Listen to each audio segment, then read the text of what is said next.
मैंने बाबिल रे आउ से निर्वाचन करा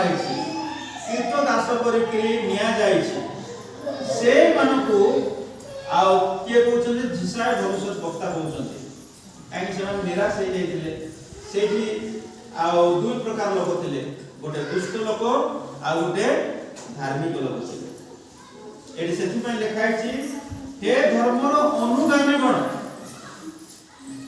बाबिल को सब लोग गले मात्र किसी लोक धार्मिक थे नहीं ए गाँव में खरा का ऊपर पड़ुछ खरा खाली धार्मिक ऊपर कि दुष्ट ऊपर समस्त ऊपर आओ बाबिल राजा आसिक समस्त को नहीं गला कौन पाए पाप